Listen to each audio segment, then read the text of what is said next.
Hello everyone, welcome to my YouTube channel that is UPSC school. Okay, तो मैं सोचूं कि आज से हम लोग यहाँ पर एनसीईआरटी शुरू करते हैं। एनसीईआरटी बहुत जल्दी ही कवर हो जाएगी हमारी।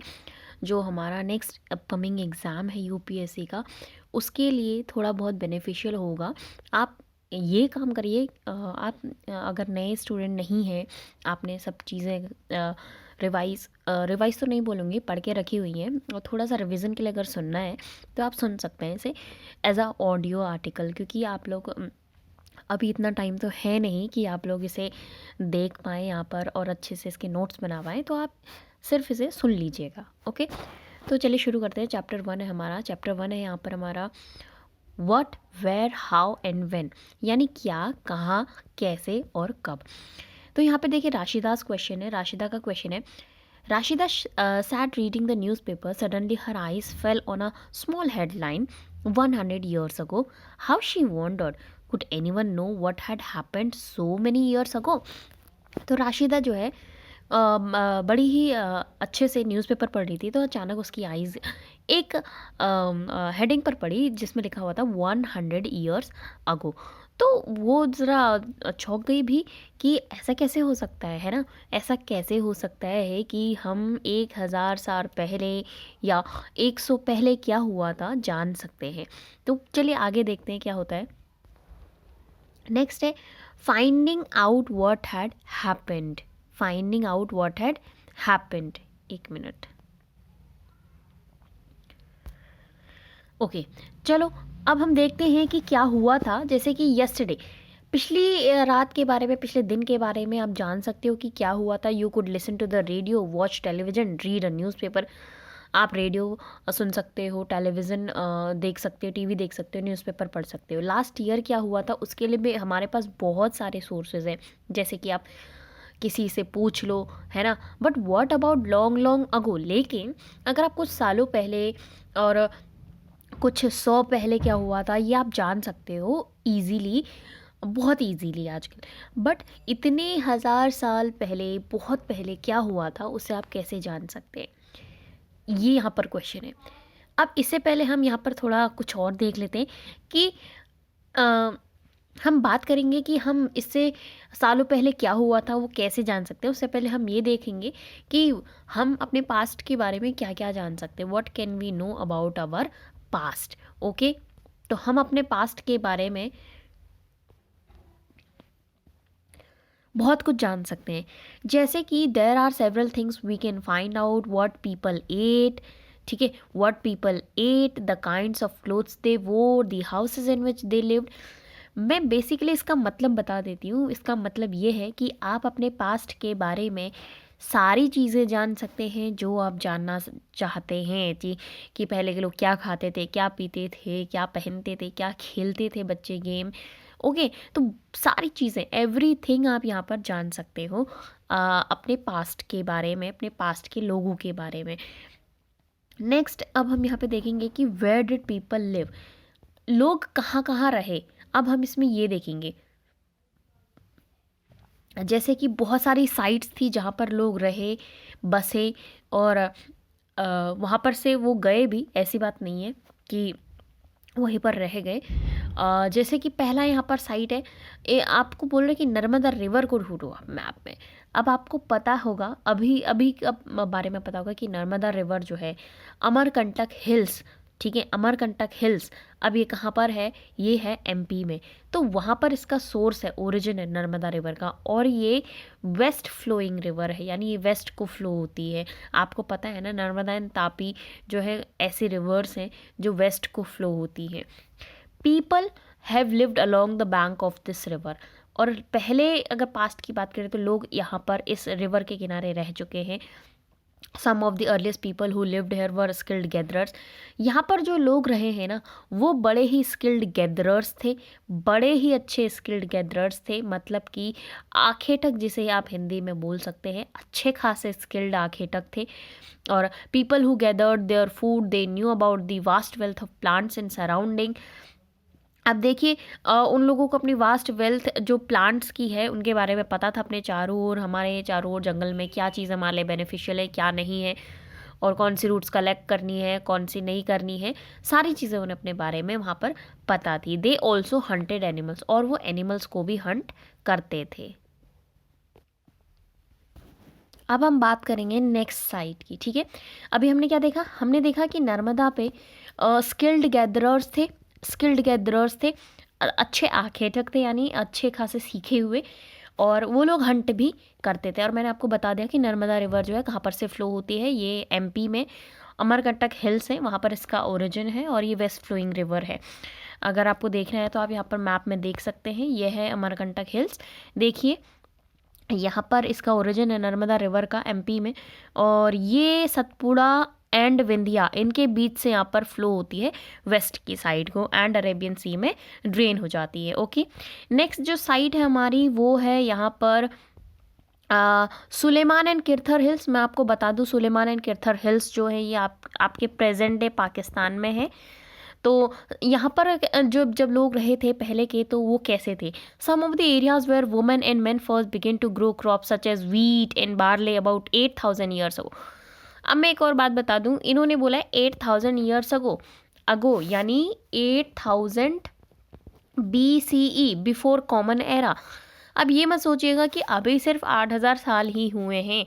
देखिए ये 8,000 साल पहले बोल रहा है।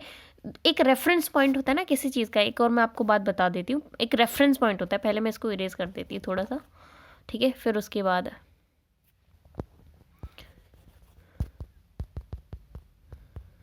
ओके। तो अब देखिए एक रेफरेंस पॉइंट होता है हर किसी चीज़ का, है ना। जब भी आप कोई चीज़ शुरू करते हो उसका एक रेफरेंस पॉइंट होता है। कोई भी चीज़ आपकी जब काउंटिंग होती है तो पहले उसमें ज़ीरो होता है, फिर कुछ बढ़ता है। तो ऐसे ही है। देखिए यहाँ पर रेफरेंस पॉइंट हमने लिया है जीसस क्राइस्ट का बर्थडे। ये अभी आप आगे पढ़ेंगे, मैं यहाँ पर आपको बता दे रही हूँ थोड़ा सा। तो जीसस क्राइस्ट के बर्थडे के बाद को कॉमन एरा बोलते हैं, और जीसस क्राइस्ट का बर्थडे मैं अगर बताऊं ज़ीरो पे है, तो ज़ीरो से लेकर अभी तक उनके बर्थडे को हो चुके हैं लगभग कितना साल चल रहा है ये, अभी 2022 चल रहा है ना, तो 2022 साल ये हो चुके हैं।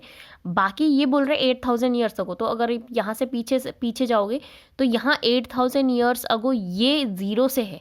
तो अगर आप टोटल मिलाना चाहोगे तो 8,000 ईयर्स तो ये हो गए हैं जीरो से पीछे के, जीरो से आगे 2,000 ये हो चुके हैं। तो टोटल 10,022 ईयर्स आप बोल सकते हो। इस तरीके से इसे काउंट करना है। ओके ओके, तो ये इस तरीके से बोलते हैं। अब मैंने आपको समझा दिया है, सोच लीजिएगा। तो 8,000 years ago are located here. People also began rearing animal. यहाँ पे जो लोग थे उन्होंने एनिमल पालना शुरू किया। रियरिंग मतलब होता है पालना, जैसे कि शीप, गोट, कैटल जो भी आपके गाय भैंस वगैरह होते हैं, और विलेजेस में वो रहें।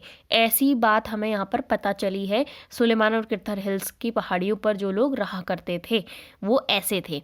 अब वो बात कर रहे हैं कि नेक्स्ट जो है गारो हिल्स को, जो नॉर्थ ईस्ट में बहुत अच्छे से फैमिलियर होंगे गारो हिल्स के बारे में आप, गारो खासी जयंतिया, है ना। तो गारो हिल्स की ये बात कर रहे हैं जो और जो विंध्यास है सेंट्रल इंडिया में, ठीक है। अभी मैंने आपको दिखाया वो नर्मदा के नॉर्थ साइड पे विंध्यास है ना। विंध्या एंड सतपुड़ा के बीच में नर्मदा फ्लो हो रही है, तो विंध्या वहीं पर है। तो यहाँ पर जो लोग हैं गारो के पास, विंध्या के पास, यहाँ पर के लोगों के बारे में स्पेशलिटी है कि these were some of the other areas.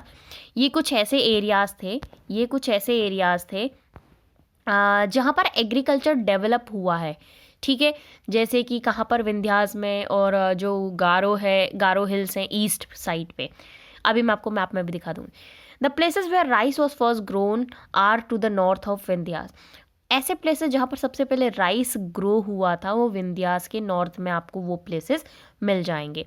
अब आपको नेक्स्ट ट्रेस करना है इंडस और इसकी ट्रिब्यूटरी को। इंडस एक मेन रिवर है, और उसकी जो भी सहायक रिवर्स होंगी ना, छोटी छोटी जो रिवर्स उसमें आके मिलेंगी, वो उसकी ट्रिब्यूटरीज होती हैं। किसी की भी ट्रिब्यूटरी आप कह सकते हो। एक मेन रिवर होती है और उसमें छोटी छोटी रिवर्स आकर मिल जाती हैं, वो ट्रिब्यूटरीज होती है। तो ऐसे ही इंडस और इसकी जो भी ट्रिब्यूटरीज हैं, बहुत अच्छे खासे फैमिलियर होंगे आप इस रिवर और इसके ट्रिब्यूटरीज से। बहुत बार पढ़ते हैं Indus river system, Ganga river system, इस तरीके से ब्रह्मपुत्र रिवर सिस्टम, है ना। तो यहाँ पर उसी की बात हो रही है कि यहाँ पर पहले जब लोग रहा करते थे तो वो क्या करते थे, यहाँ पर कैसे रहा करते थे। यहाँ पर इन्होंने ट्रिब्यूटरीज के बारे में बोला, वो मैंने आपको बता दिया। अबाउट 4700 ईयर्स अगो, अब 8000 से थोड़ा और हम आगे आ चुके हैं, 4700 years ago some of the earlier cities flourished on the bank of these river. यहाँ पर पहले की जो भी अच्छी खासी सिटीज़ हुआ करती थी वो यहीं पर फ्लोरिश हुई है। इंडस वैली सिविलाइजेशन जिसे आप एज एन एग्जाम्पल ले सकते हो। लेटर अब हम और आगे पहुंच गए हैं, 2500 years ago cities developed on the bank of river Ganga. Ganga river आपको बहुत अच्छे से पता है, उत्तराखंड इसका ओरिजिन है, यहाँ से निकलती है ये, ठीक है। तो इसी रिवर के किनारे पर भी बड़ी बड़ी सिटीज़ डेवलप हुई हैं। आपको पता है ये रिवर उत्तराखंड, उत्तर प्रदेश, ऐसे बिहार, पटना होते हुए जाती है। तो बिल्कुल इसके किनारे पे एक बहुत ही फेमस आप बोल सकते हो सिटीज़ डेवलप हुई हैं, बड़े बड़े किंगडम्स डेवलप हुए हैं। आपको याद आ रहा होगा जैसे मगधा वगैरह, and its tributaries and along the sea coast. Okay, next जो हमारा यहाँ पर है वो गंगा की है। Locate the Ganga and its tributary Son. Ganga और इसकी एक ट्रिब्यूटरी है सोन, इसको लोकेट करने की वो बात कह रहे हैं। In ancient time the area along this river to the south of Ganga was known as Magadha, now lying in the state of Bihar. यहाँ देखिए, यहाँ पर इस गंगा के साउथ में एक एरिया हुआ करता था, उसका नाम था मगधा, जो कि अभी बिहार में लाई करता है। It's rulers were very powerful, बड़े ही पावरफुल रूलर्स से आगे आप पढ़ते जाएंगे धीरे धीरे।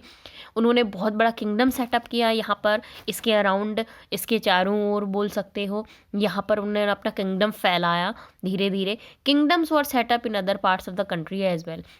अदर पार्ट्स, कंट्री के अदर पार्ट्स में भी सेटअप हुए, ऐसी बात नहीं है कि यहीं पर सेटअप हुए हैं। Throughout the people travelled from one part of the subcontinent to another, ठीक है। मतलब कि इन सब में हो क्या रहा है, पीपल ट्रैवल कर रहे हैं एक पार्ट से दूसरे पार्ट में। The hills the and high and seas made journeys dangerous at time. उस टाइम पे आप सोच सकते हो जर्नीज कितनी डिफिकल्ट हुआ करती होंगी। हिल्स एंड हाई जो माउंटेन्स हैं, इन्होंने बहुत ही जर्नीज़ को डेंजरस बनाया होगा, ख़तरनाक बनाया होगा, इम्पॉसिबल बनाया होगा। लेकिन कुछ भी चीज़ इम्पॉसिबल नहीं है if you want to do. तो ऐसे ही ये लोग भी बड़े ही, आप बोल सकते हो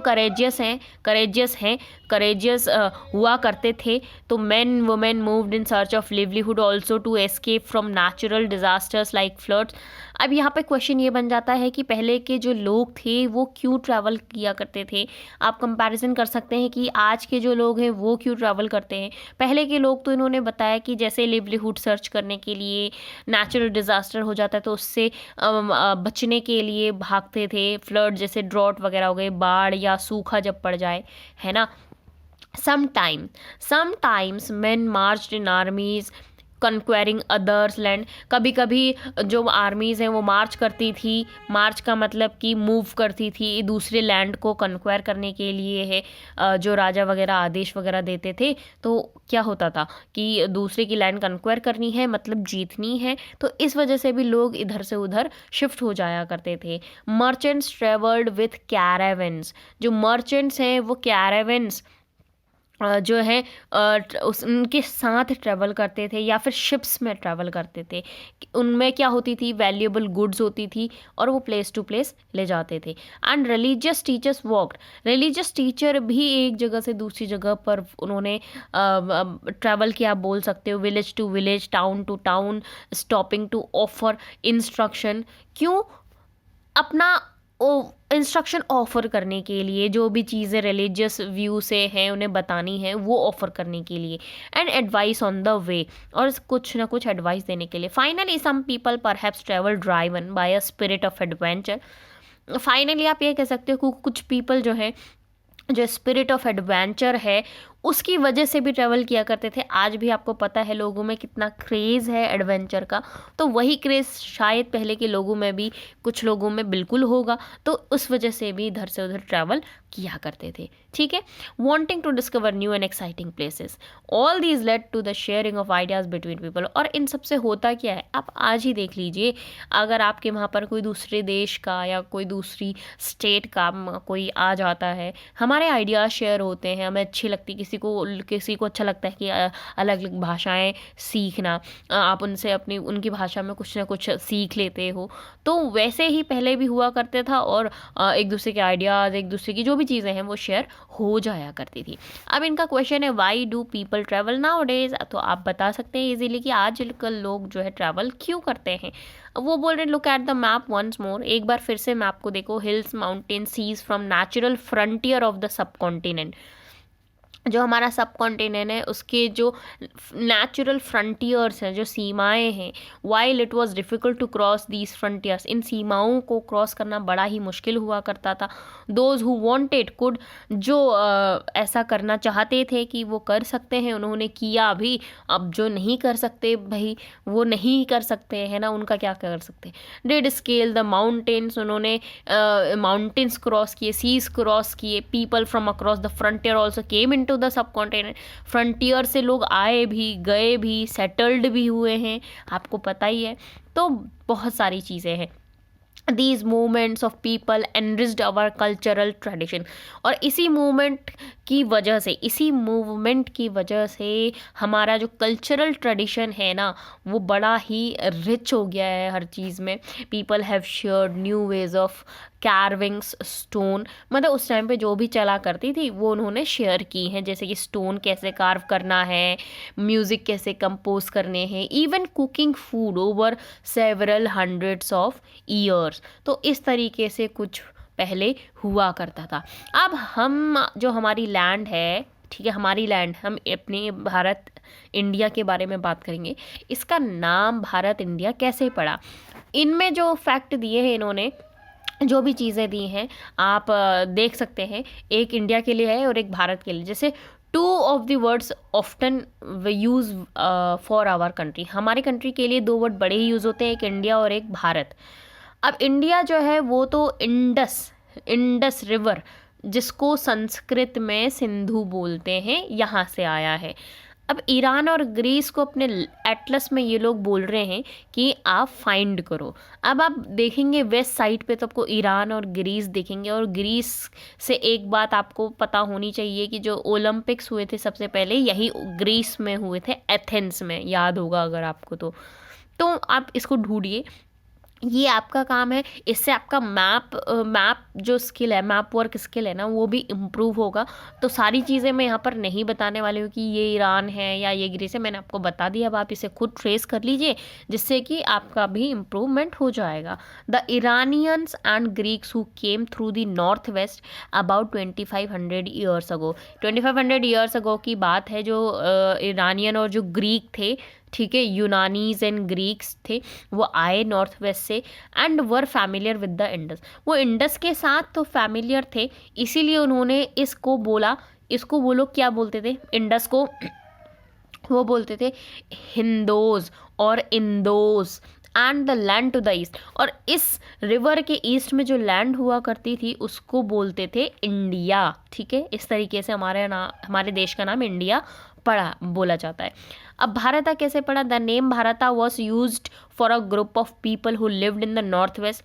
अब नॉर्थ वेस्ट में, जैसे कि ये इंडिया है, तो यहाँ नॉर्थ वेस्ट में ही यहाँ पर एक ग्रुप ऑफ पीपल रहा करता था, जिस ग्रुप का नाम था भारता करके, आप बोल सकते हो भारता।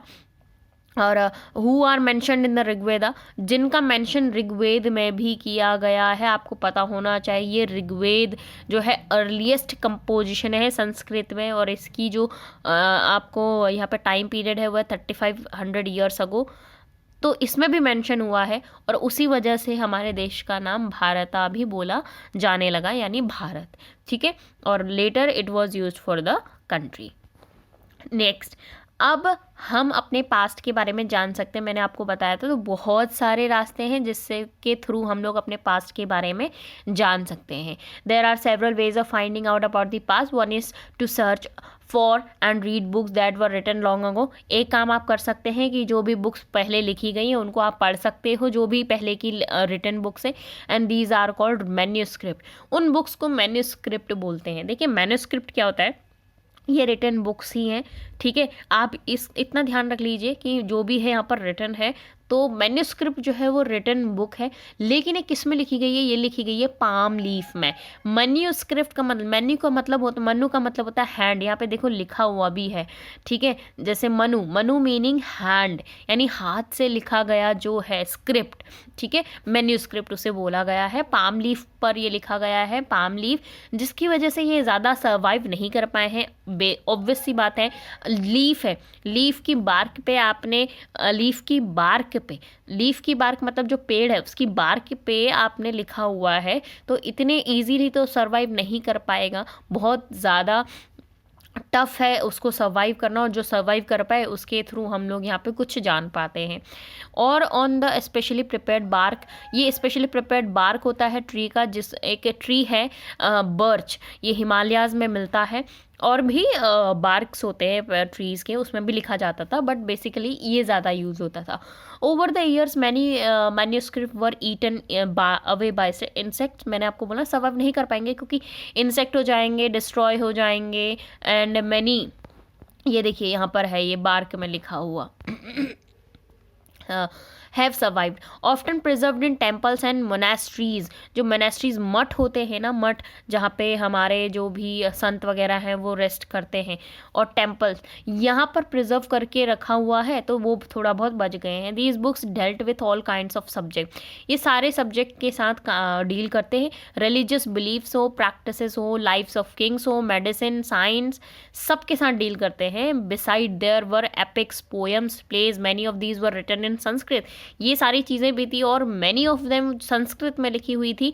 Others were in Prakrit language, others कुछ जो थी अगर संस्कृत में नहीं थी तो प्राकृत लैंग्वेज में थी। प्राकृत लैंग्वेज क्या होता है, देखिए प्राकृत का मतलब है कि जो ऑर्डिनरी पीपल वहाँ पे बोला करते थे, जैसे अभी हम लोग ऑर्डिनरी पीपल हैं तो हम लोग क्या मतलब हम लोग क्या बोलते हैं, हम लोग हिंदी में बोलते हैं, तो ये प्राकृत हो गई। अब इंग्लिश बहुत कम लोगों को समझ आती है ना, तो इंग्लिश उस टाइम पे हाई लेवल की लैंग्वेज हो जाएगी इस टाइम की, जैसे उस टाइम की संस्कृत जो है सबको समझ नहीं आती तो बड़ी हाई लेवल की थी, और कुछ प्राकृत लैंग्वेज में भी हो करते थे जो नॉर्मल लोगों को समझ आता है, जैसे यहाँ पर सभी के लोगों को हिंदी में समझ आ जाता है ना, तो यही बात है प्राकृत कहने का मतलब। एंड तमिल, तमिल में भी हुआ करती थी। We can also study inscription, हम लोग इंस्क्रिप्शन भी पढ़ सकते हैं। दूसरी बात, हम इंस्क्रिप्शन भी पढ़ सकते हैं। इंस्क्रिप्शन का मतलब क्या होता है, ये भी राइटिंग से, ये भी राइटिंग से समझ सकते हो। मैन्यूस्क्रिप्ट भी राइटिंग थी, वो हाथ से लिखी हुई थी, पाम लीफ जो होता है बार्क पे, ट्री के बार्क पे।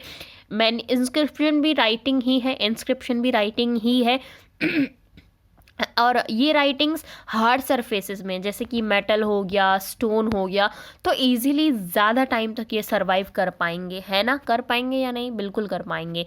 तो इंस्क्रिप्शन भी राइटिंग्स हैं हार्ड सरफेसेस में, these are writing on relatively hard surfaces, जैसे कि स्टोन हो गया, मेटल हो गया। Sometime kings got their orders inscribe so that people could see, read, obey them. There are other kinds of inscription as well where men and women, kings, queens recorded what they did. For example, kings often kept records of victories in battle. Okay, can you think of the advantages of writing on a hard surface, बिल्कुल आप बता सकते हो क्या क्या advantages है, ज़्यादा time तक सर्वाइव कर पाएंगे, ईजिली लोगों को दिखेगा, ठीक है, बार बार उसको क्या है प्रिजर्व करने की उतनी ज़्यादा ज़रूरत नहीं है क्योंकि वो ईजिली सर्वाइव कर जाएगा। What could have been the difficulties, अब डिफ़िकल्टीज़ क्या हो सकती हैं ये आप बताइए। यहाँ पर डिफ़िकल्टीज़ कि हार्ड सरफेस है तो कार्विंग करने में बड़ी ही थोड़ा प्रॉब्लम तो होनी है या नहीं, बिल्कुल होनी है। अब आगे की डिफ़िकल्टीज आप खुद सोचिएगा। there were many other things that were made and used in the past. Those who study these objects are called archaeologists. अब देखिए और भी चीज़ें हैं। अब नॉर्मल पीपल लोगों के बारे में कैसे हमें पता चलेगा ना, नॉर्मल लोगों के बारे में तो हमें आर्कियोलॉजिस्ट ही बता सकते हैं। कौन होते हैं आर्कियोलॉजिस्ट, जो कुछ चीज़ों की स्टडी करते हैं, जैसे कि study of remains of building made of stone, brick, painting, sculpture, मूर्तियाँ कैसे बनी, किसने बनाई, और एक्सप्लोर करते हैं चीज़ों को एक्सकेवेट करके, जैसे कि उसके लिए खुदाई वगैरह भी करनी पड़ती है। एक्सकेवेट मतलब होता है खुदाई करना। तो बहुत सारी चीज़ें हैं और टूल्स, वेपन, पॉट, सारी चीज़ों को वो एक्सप्लोर करते हैं और नॉर्मल ऑर्डिनरी लोगों के बारे में भी हमें तब पता चल जाता है आर्कियोलॉजिस्ट के थ्रू, ठीक है। Some of these objects may be made of stone, others may be made of bone, baked clay or metal. Objects that are made of hard imperishable substances usually survive for a long time. तो ये तो survive करनी है long time तक, क्योंकि वो ज़्यादा hard है और हार्ड होने के साथ साथ हमें क्या होगा, इंसेक्ट्स भी उसे कट नहीं करेंगे और साथ ही साथ उसे डिस्ट्रॉय भी इजीली नहीं किया जा सकता। ठीक है, ये देखिए कुछ यहाँ पे चीज़ें दिखाई गई हैं। ये पॉट है, ये कुछ उस टाइम के सिक्के वगैरह है, कोई शेप नहीं है इनका। ठीक है, आजकल तो आपको पता ही है शेप होता है, एक फाइन शेप होता है, उसमें कुछ ना कुछ वहाँ पे सभी में चीज़ें सेम होती है, इसमें तो कुछ भी ऐसा नहीं है। ठीक है, ये पॉट है, देखिए इसमें कितनी अच्छी से इन्होंने यहाँ पर डिज़ाइन बनाया हुआ है। तो यही चीज़ें हैं हमारे पास। Archaeologist also look for bones of animal. Archaeologist जो है एनिमल के बोन को भी यहाँ पे चेक करते हैं कि भाई अगर वो मिल जाएं, बर्ड्स, फिश के, to find out what people ate, ताकि वो पता कर पाए कि लोग क्या खाते थे। Plant remain survive for more rarely. अब प्लांट के रिमेन तो आपको पता ही है वैसे भी रेयरली ही सर्वाइव कर पाएंगे वो, क्योंकि डिकम्पोजेबल है ना। इफ सीड्स ऑफ ग्रेन और pieces of wood have been burned, तो they survive in a charred form. Do you think cloth is found frequently by archaeologists? तो इसका आंसर आप मुझे बताइएगा कमेंट सेक्शन में। Historian that is a scholar who study the past. अब historians भी कौन होते हैं? ऐसे स्कॉलर्स होते हैं जो पास्ट को स्टडी करते हैं आर्कियोलॉजिस्ट के साथ साथ। Often use the word source to refer to the information. ये लोग इंफॉर्मेशन को सोर्स की तरह सोर्स बोलते हैं, और मैन्युस्क्रिप्ट हो, इंस्क्रिप्शन हो, आर्कियोलॉजी हो। Once sources are found.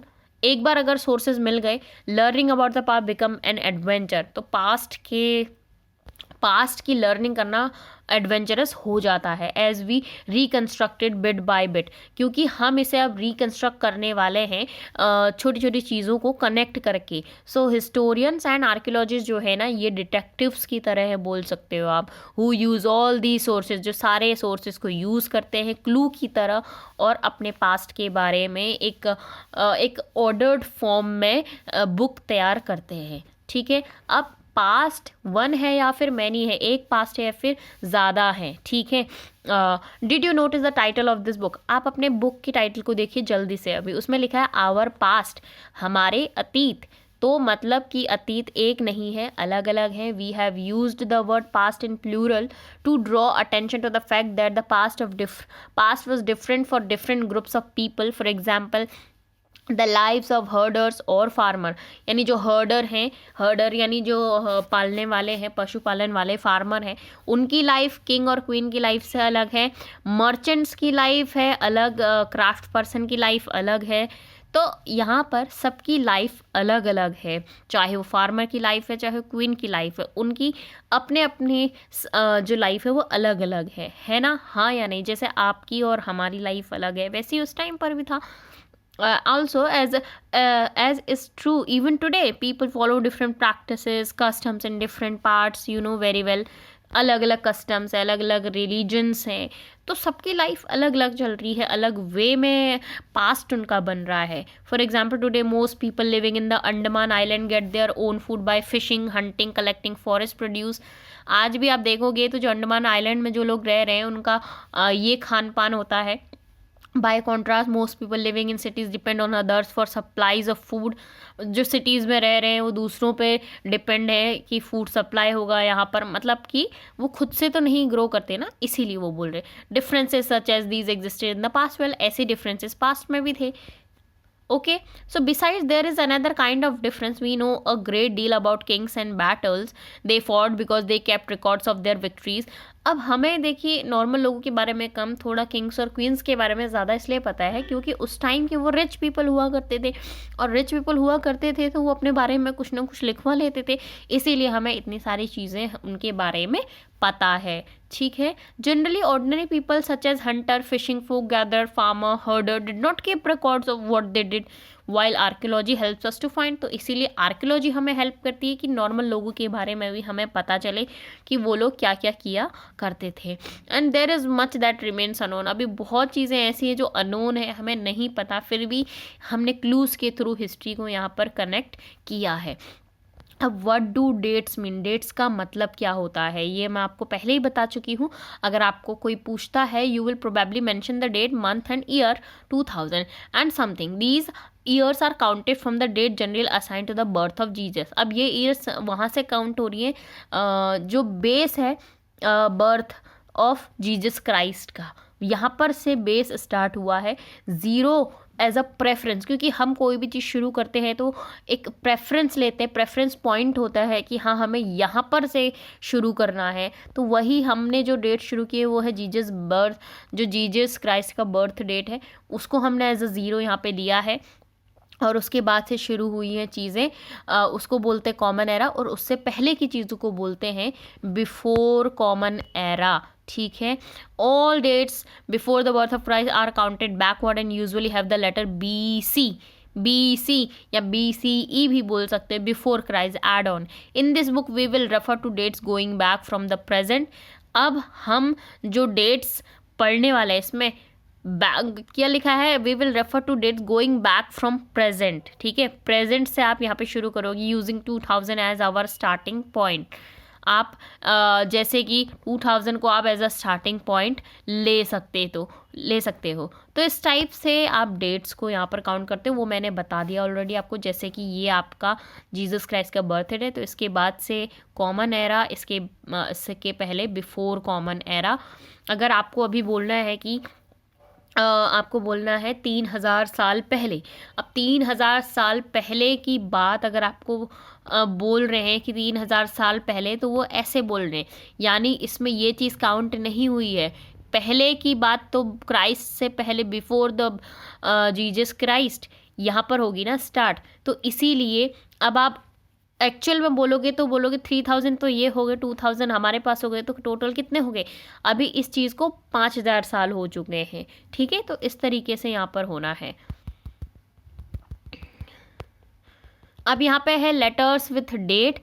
ये बहुत कभी कभी शायद किसी को कन्फ्यूजिंग लगे, मुझे लगता नहीं है कि ये कभी लगेगा। देखिए होता क्या है, ये 0 है, इसको आप AD भी बोलते हो, anno domini, after the birth of Jesus Christ. And यहाँ पर जो ये है, ये क्या है, BC यानी बिफोर क्राइस्ट।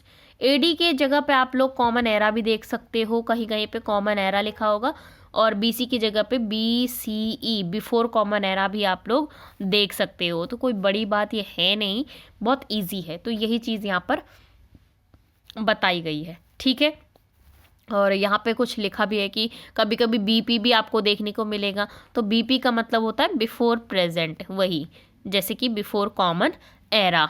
ओके, तो ये कुछ यहाँ पर थे। अब यहाँ पर एक्सरसाइज बच जाती है, जो कि मैं नहीं कराऊंगी एक्सरसाइज वगैरह। ओके, एंड ये चैप्टर ख़त्म हो जाता है। अब हम यहाँ पे नेक्स्ट चैप्टर करेंगे। तब तक के लिए टेक केयर, बाय बाय।